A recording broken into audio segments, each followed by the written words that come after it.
اعوذ باللہ من الشیطان الرجیم بسم اللہ الرحمن الرحیم الحمد للہ رب العالمین والصلاة والسلام علی سید الانبیاء والمرسلین اعوذ باللہ من الشیطان الرجیم بسم اللہ الرحمن الرحیم ولا تأکلوا اموالکم بینکم بالباطل صدق اللہ العظیم۔ اللہ رب العزت قرآن مجید میں ارشاد فرماتا ہے اور ایک دوسرے کے مال ناحق طریقے پر نہ کھاؤ، یعنی تم میں سے بعض دوسرے بعض کا مال ناحق طریقے سے نہ کھائیں۔ حضرت ابن عباس رضی اللہ تعالیٰ عنہ فرماتے ہیں اس سے مراد جھوٹی قسمیں کھانا اور کسی کو دھوکے کے ذریعے اس کا مال چھین لینا یا کسی بھائی کا مال ناحق طریقے سے چھین لینا اور باطل طریقے پر کھانا، یہ ساری چیزیں حرام خوری میں شمار ہوتی ہے۔ اور جب بندہ کسی کو دھوکہ دے کر اس سے روپیہ لے کر کوئی چیز خرید کر کھا لیتا ہے تو گویا اس نے حرام لقمہ کھایا، جس کے بارے میں سرکار مدینہ صلی اللہ تعالیٰ علیہ وسلم نے ارشاد فرمایا، بے شک جو شخص اللہ تعالیٰ کے مال میں ناحق دخل اندازی کرے، یعنی اللہ تعالیٰ نے اس کو جو عطا کیا اس میں خیانت کرے اور اپنے مال پر شکر نہ ادا کرتے ہوئے دوسروں کے مال کو ہڑپ جائے، اللہ کے حبیب فرماتے ہیں ان کے لیے قیامت کے دن آگ ہوگی۔ صحیح مسلم میں نبی کریم علیہ السلام نے ارشاد فرمایا ایک شخص کا ذکر کرتے ہوئے کہ جو لمبا سفر کر کے خانہ کعبہ میں آتا ہے، اس کے بال بکھرے ہوئے ہوتے ہیں، اس کے چہرے پر غبار ہوتا ہے اور وہ اپنے دونوں ہاتھوں کو آسمان کی طرف اٹھا کر اللہ کو پکارتا رہتا ہے، اے میرے رب پکارتا رہتا ہے، حالانکہ اس کا کھانا حرام مال سے ہے اور اس کا پینا حرام مال سے ہے اور وہ جو لباس پہنتا ہے وہ لباس حرام مال سے ہے، تو حضور فرماتے ہیں اس کا اتنی دور سفر کرنا اور اتنی مشقت برداشت کرنا اس کے لیے فائدہ نہیں دے گا، اللہ تعالیٰ اس کی دعا قبول نہیں کرے گا۔ حضرت انس رضی اللہ تعالیٰ عنہ سے مروی ہے، فرماتے ہیں میں نے حضور پاک علیہ السلام کی بارگاہ میں عرض کی، یا رسول اللہ آپ اللہ تعالیٰ کی بارگاہ میں دعا کریں کہ اللہ تعالیٰ مجھے مستجاب الدعوات بنائے، یعنی میری ہر دعا قبول ہو جائے۔ نبی پاک علیہ السلام نے ارشاد فرمایا، اے انس اپنے مال کو اپنے رزق کو حلال رکھو، تمہاری دعائیں قبول کی جائیں گی۔ ایک شخص ایک لقمہ بھی حرام کا کھا لے، سرکار مدینہ صلی اللہ علیہ وسلم فرماتے ہیں 40 روز تک اس کی نہ کوئی دعا قبول ہوتی ہے نہ اس کی کوئی عبادت قبول ہوتی ہے۔ امام بیہقی رضی اللہ تعالیٰ نے اپنی سند کے ساتھ نبی پاک علیہ السلام کی ایک روایت نقل کی، آپ نے فرمایا سرکار مدینہ صلی اللہ علیہ وسلم نے ارشاد فرمایا، بے شک اللہ تعالیٰ تمہارے درمیان یعنی تمہارے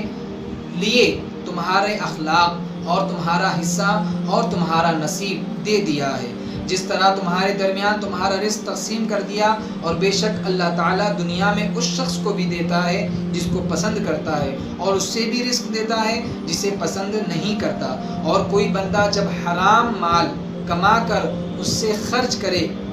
تو اس میں برکت نہیں ہوتی، اور اس کے بعد اگر اس سے صدقہ بھی کرے تو بھی وہ صدقہ اس کے لیے جہنم میں جانے کا ذریعہ بنتا ہے، اور اللہ تعالیٰ برائی کو برائی سے نہیں مٹاتا بلکہ برائی کو اچھائی سے مٹاتا ہے۔ ایک اور حدیث پاک میں حضرت ابن عمر رضی اللہ تعالیٰ عنہ سے مروی ہے، نبی پاک علیہ السلام نے ارشاد فرمایا، دنیا میٹھی سرسبز ہے، جو اس سے حلال مال حاصل کرتا ہے پھر اس کو اس کے حق میں خرچ کرتا ہے، اللہ تعالیٰ اسے ثواب عطا فرماتا ہے اور اس کو جنت کا وارث بناتا ہے، اور جو شخص اپنی کمائی کو حرام کاموں میں لگا دے اور پھر حرام کمائی کو حاصل کر لے اور اس کو ناحق جگہ پر خرچ کرے، اللہ تعالیٰ اس کو عزت نہیں عطا فرماتا، اللہ تعالیٰ اس کو ذلیل فرماتا ہے اور اللہ تعالیٰ اس کو جہنم رسید فرماتا ہے، اور حضور فرماتے ہیں قیامت کے دن حرام کھانے والے کے لیے سوائے آگ کے اور کوئی چیز نہیں ہوگی۔ ایک اور حدیث میں نبی کریم علیہ السلام کا فرمان ہے،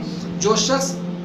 اس بات کی پرواہ نہ کرے کہ وہ مال کہاں سے لایا، یعنی یہ سوچے نہیں کہ وہ رزق کہاں سے کما رہا ہے، وہ دولت کہاں سے کما رہا ہے، نہ اس کو حرام کا خیال ہو نہ اس کو حلال کا خیال ہو، بلکہ وہ صرف مال جمع کرتا رہتا ہے، کماتا رہتا ہے، خیال نہیں کرتا کہ حلال ہے یا حرام ہے، تو حضور فرماتے ہیں اللہ تعالیٰ بھی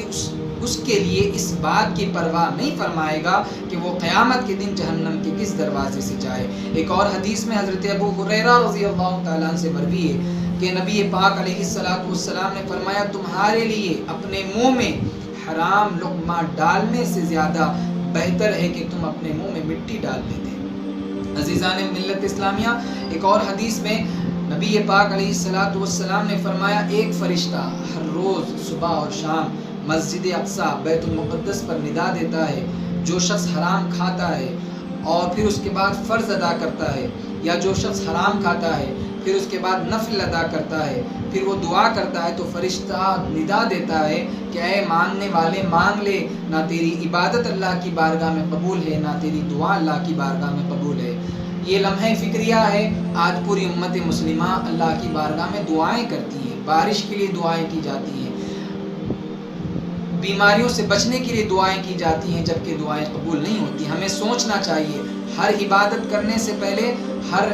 نماز ادا کرنے سے پہلے، ہر سجدہ کرنے سے پہلے یہ غور کرنا چاہیے کہ ہمارے شکم میں، ہمارے پیٹ میں کہیں کوئی حرام لقمہ تو نہیں ہے، ہماری اولاد کے پیٹ میں کہیں حرام لقمہ تو نہیں ہے۔ اگر حرام لقمہ ہے تو اسی عبادت سے اللہ کی بارگاہ میں ہمیں کوئی فائدہ حاصل نہیں ہوگا۔ رزق جو ہمارے سامنے ہوتا ہے یہ ہماری عبادت کے اندر بہت بڑا اثر پیدا کرتا ہے۔ اس رزق کے ذریعے اللہ کا ولی بھی انسان بن جاتا ہے، اور اسی رزق کے ذریعے انسان شیطان سے بھی بدتر ہو سکتا ہے، کیونکہ اگر حرام شامل ہے پھر کوئی عبادت قبول نہیں، اور اگر حلال شامل ہے تو اللہ تعالیٰ ضرور دعائیں قبول فرماتا ہے۔ رب تعالیٰ کی بارگاہ میں التجا ہے، مولا تعالیٰ مجھے کہنے اور ہم سب کو سننے سے زیادہ عمل کی توفیق عطا فرما۔ حرام لقمے سے مولا تمام امت مسلمہ کی حفاظت فرما، ہم سب کے لیے رزق حلال کے دروازے آسان فرما۔ وصلی اللہ علی خیر خلقہ محمد و آلہ و اصحابہ اجمعین۔